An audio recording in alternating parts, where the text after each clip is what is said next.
Nope. We don't need to speed up the process. We don't need to nuke this. You know why? Because this is the non-microwave truth. I am CL Whiteside, and this is brought to you by Time of Grace. This is episode number 200. 200. First thing first, if you've been messing with the podcast for a while, just drop it in the comments right now. When did you start listening to it? If you've been here since day one, please let me know. I really want to say thank you. I appreciate you.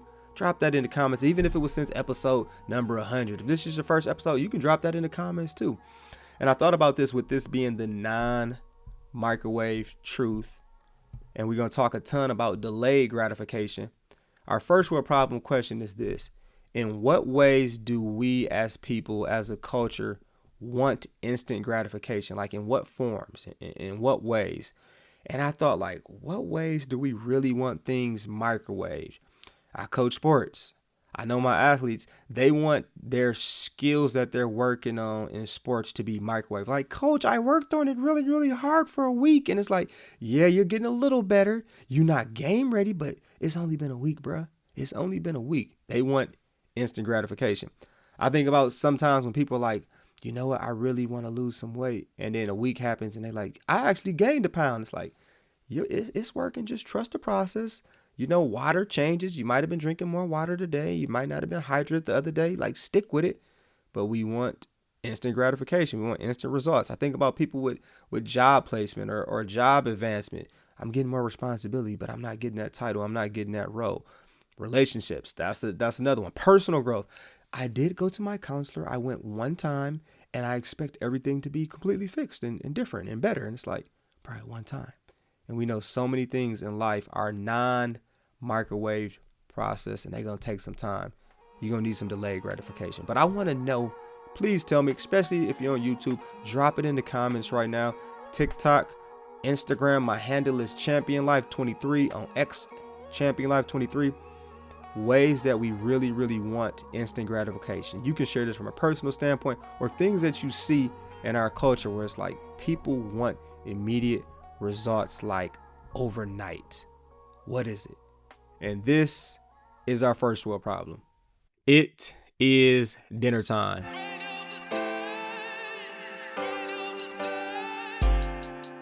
The title of our episode is Culture Says Hustle, God Says Hold on. And when I think about our culture and how much we are enamored with microwaving things, how much we think about overnight success and positive change happening like that.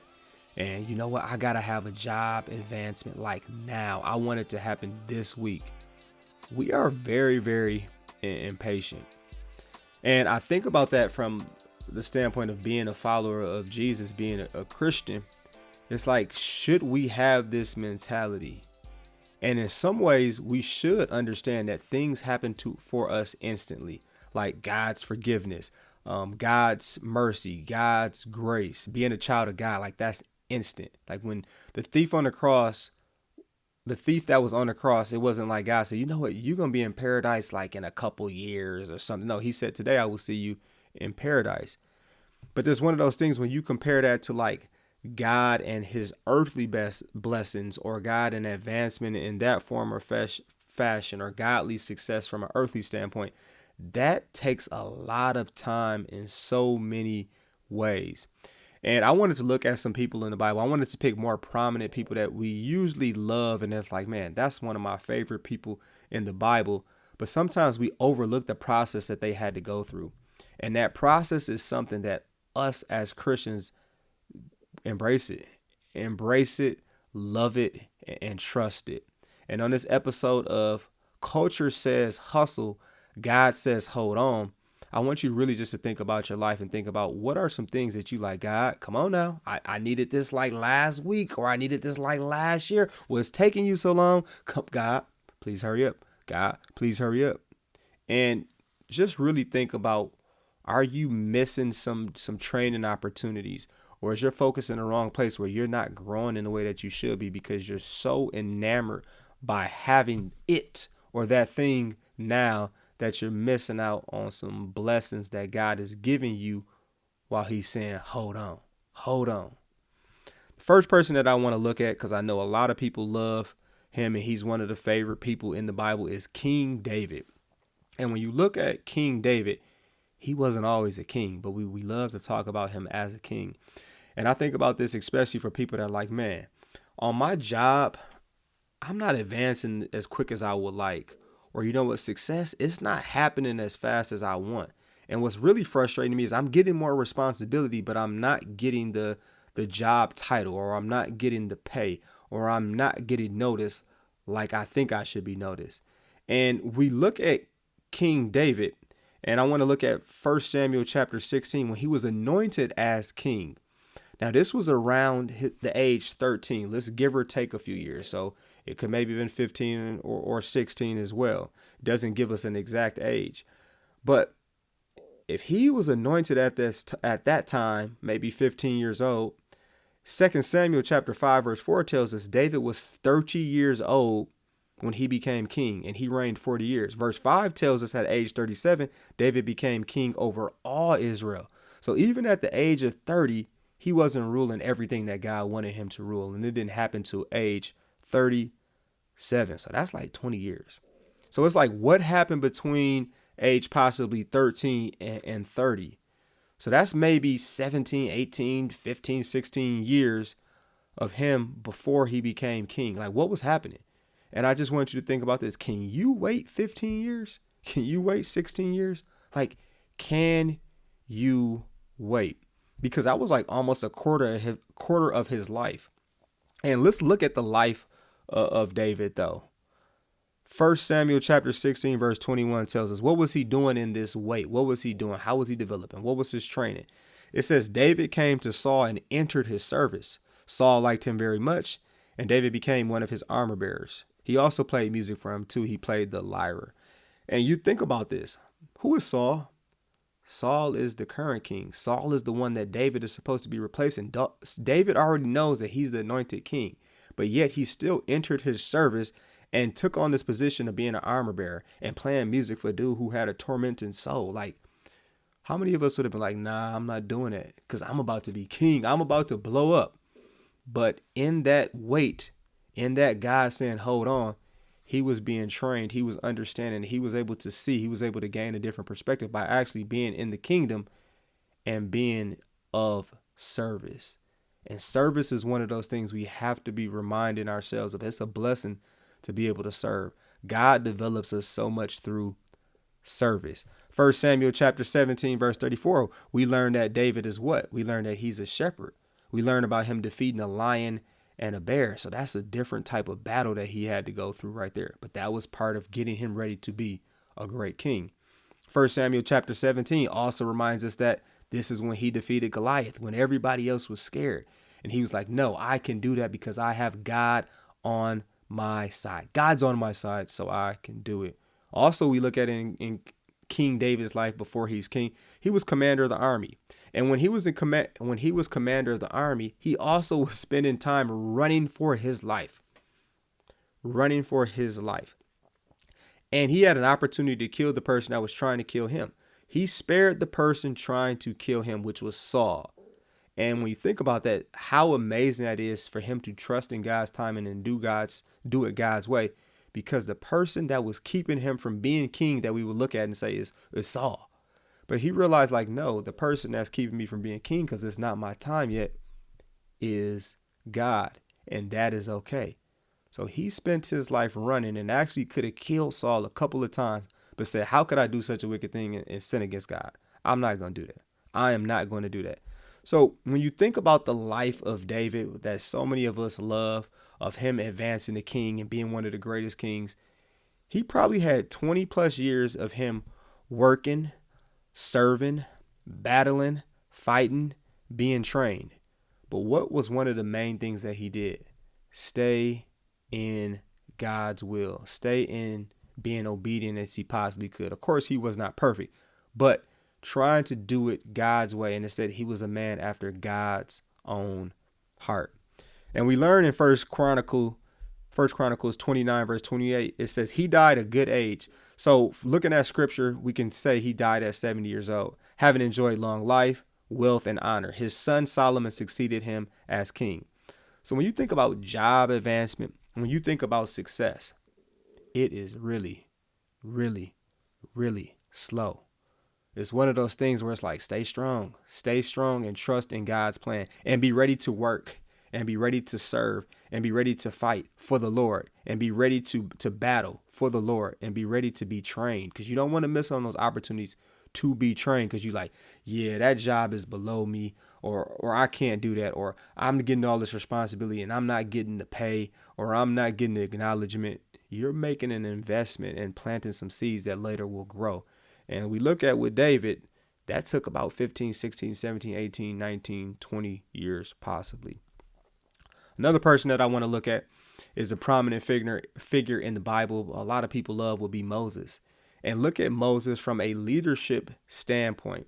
And one of the things that I was reminded with is great leadership, great leaders, they do a lot of following.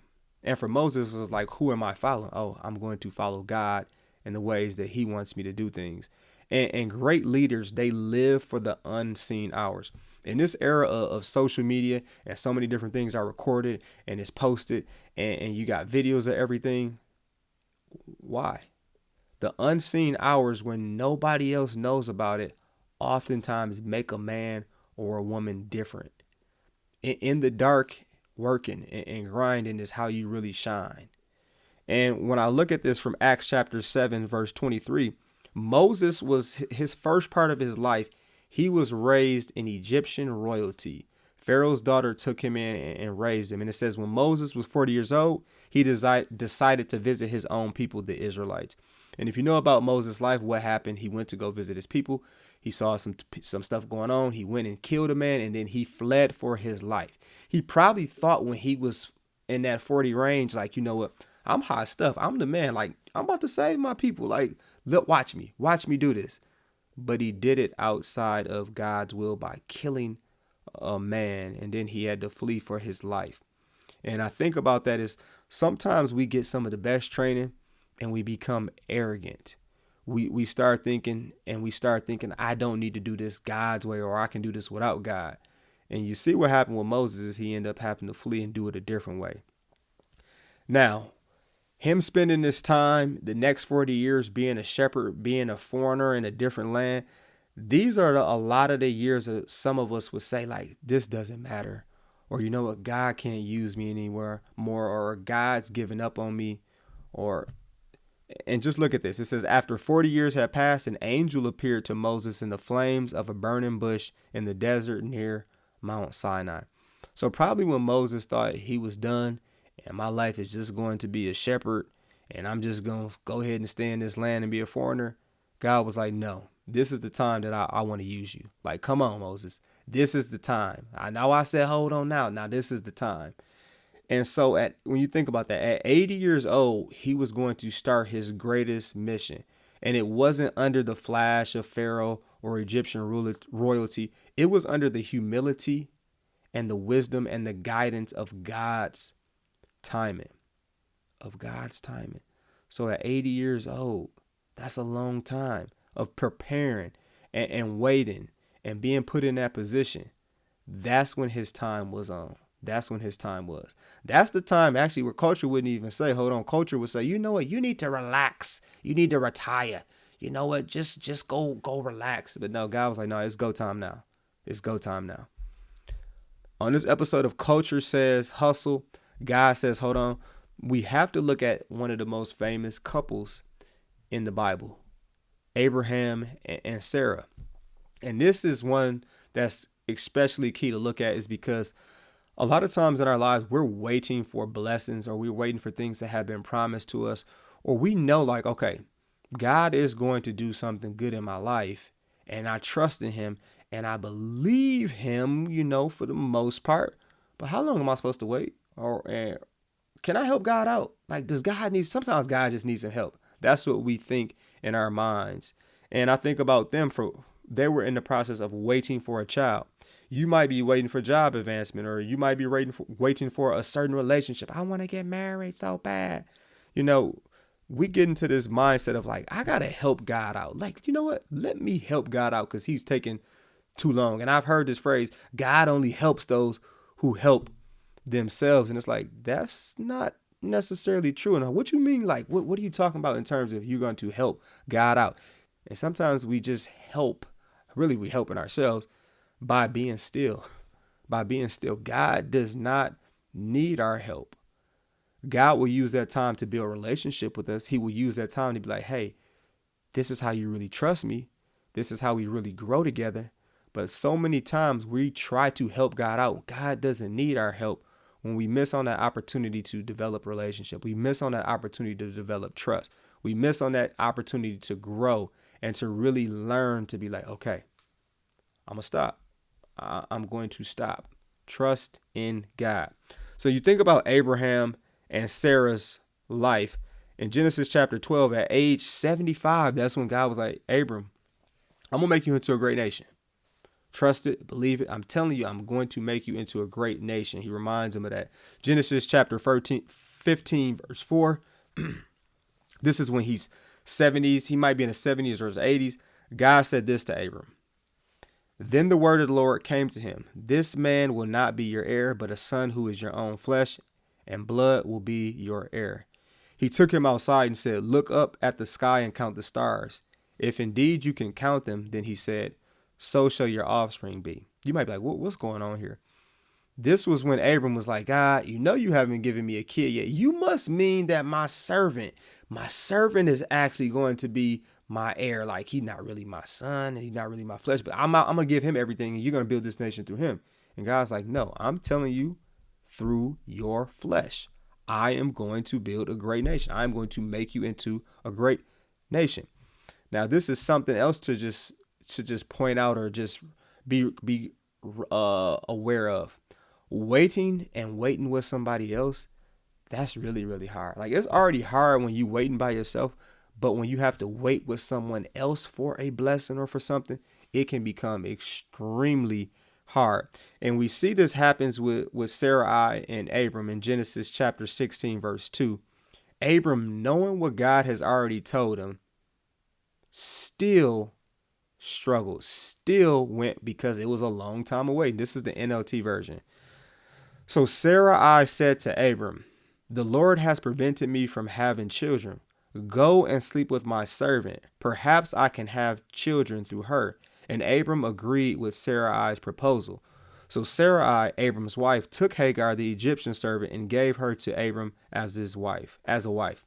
This happened 10 years after Abram had settled in the land of Canaan. Verse 4 says, so Abram had sexual relations with Hagar, and she became pregnant. But when Hagar knew she was pregnant, she began to treat her mistress, Sarai, with contempt. And this is one of those things where you can really get to start bending God's word and being like, well, technically, if Abram has sex with another woman and she was to give a child, that would be his flesh. And it was like, no, God told him he was talking about Sarai. And because he tried to help God out or bend what God was saying, which we all have done, I know I've definitely been guilty of this.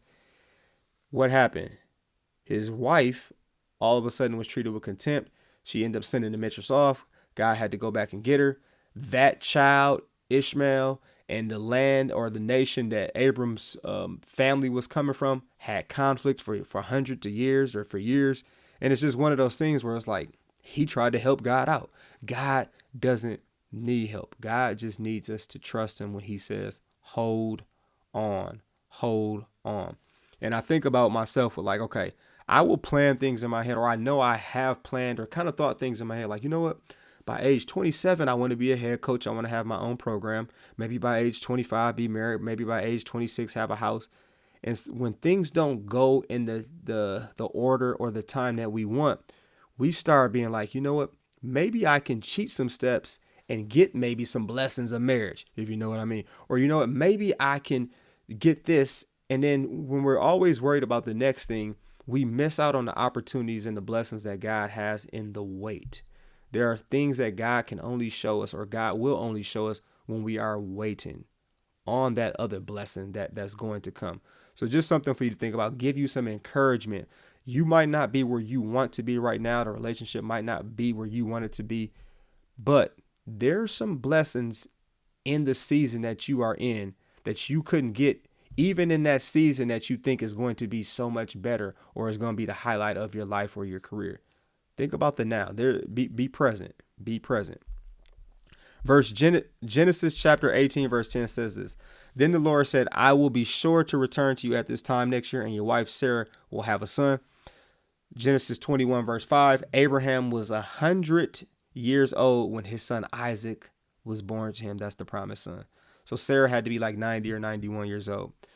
Genesis 17, verse 17 tells us that that's her age, around that 90 or 91. And then he died at age 175. Genesis 25, verse 7 tells us. So you think about that. Having a kid at 100 years old, he had to wait over half his life. He had to wait over half his life for that blessing, for that thing he was like, man, I want so bad. And I just want you to think about wait, because culture is going to tell you, help God out, hustle this way, do that. God says, hold on, get out the way, trust and pray, be obedient. The last person that I want to look at that I know people love, the story, the account of Joseph. We love that story of rags to riches. Joseph went from slave to second in command. And we think about that because sometimes like we read a chapter and we're like, oh, in the chapter it went to, no, that was 13 years of his life. Genesis chapter 41, verse 46 says this. It says, Joseph was 30 years old when he entered the service of Pharaoh, king of Egypt. And Joseph went from Pharaoh's presence and traveled throughout Egypt. At age 17, Joseph was sold into slavery.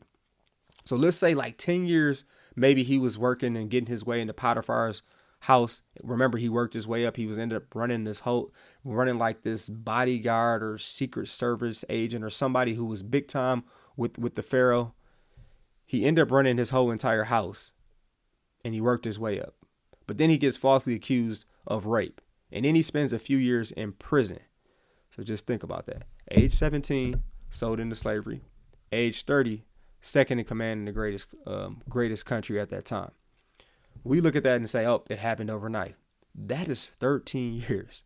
13 years. And coming from one of the worst situations of being a slave to working your way up, then getting falsely accused of rape. Then while you are in prison, a lot of us would have been bitter. Like, yeah, I'm not talking to anybody else. Hustling. I'm done hustling. Look where hustling got me. I'm going to hustle my way out of here. I'm not helping anybody. Eye for eye. Somebody say something crazy. I'm saying something crazy to them. But he still used his gifts and his talents that God had blessed him with to show love to others. And he told two people their dreams in prison. One of them, he's like, you're going to lose your life. One of you, you're going to get your position restored back to you. And this is kind of where we lead off right now. Genesis chapter 41, verse 12. Now a young Hebrew was there with us, a servant of the captain of the guard. We told him our dreams and he interpreted them for us, giving each man the interpretation of his dream. And things turned out exactly as he interpreted them to us. I was restored to my position and the other man was impaled. So Pharaoh sent for Joseph, and he was quickly brought from the dungeon. When he had shaved and changed his clothes, he came before Pharaoh. Now, a lot of people will look at this and say, man, that was 13 years of dealing with some mess.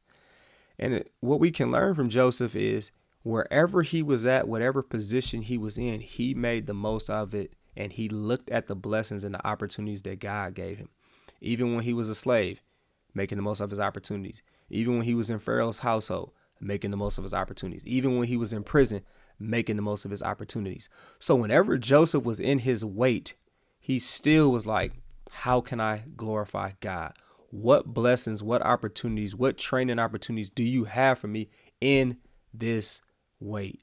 And that's something beautiful for us to take to heart as Christians and as followers of God, because we know that in all things God works for the good of those who love him, who have been called according to his purpose. He was never like, woe me, poor me. No, God, no. No, he just was like, all right, this is what I got. I got dealt lemons. I'm going to make some great lemonade. You better believe. You better believe. And for us as Christians and for us as followers, we also can have that Hebrews 12 verse 11 mentality, understanding that no discipline seems pleasant at the time, but painful. Later on, however, it produces a harvest of righteousness and peace for those who have been trained by it. We can be trained. And at the time, some stuff will truly seem painful in our life, but we can know like God is working for the good of us for sure, without a doubt, hands down. We know that.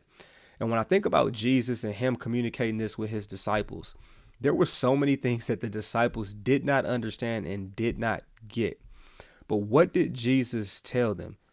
Jesus said, you know what? Trust me. Follow me. Believe what I am saying. I'm telling you, this is going to be best for us, best for you. And as believers, we can take this to heart. John chapter 13, Jesus told them, starting at verse 7, he says, you do not realize now what I am doing, but later you will understand. And right now, what we can understand is that our God loves us so much. Jesus has proved that he's good for it. We can cash that check like he's good for it. He's died. He's paid our debt. He's redeemed us. This is how we find true purpose. This is how we find true peace, by doing it his way and allowing his love to motivate us in each and everything we do. Because culture is going to tell us to hustle and try to get this fool's gold or get this fake love. But God is saying, hold on, because he wants to prove to us the love that he has for us. He wants to develop us. He wants to train us. He wants to put us in a position to be the best we possibly can, to glorify him and advance his kingdom. And this is the non-microwave truth. Thanks for joining me on this episode of Culture Says Hustle. God says, hold on. Be patient in your wait. Trust in him. Peace, punch, Captain Crunch. Say no to drugs and yes to Jesus. I am out.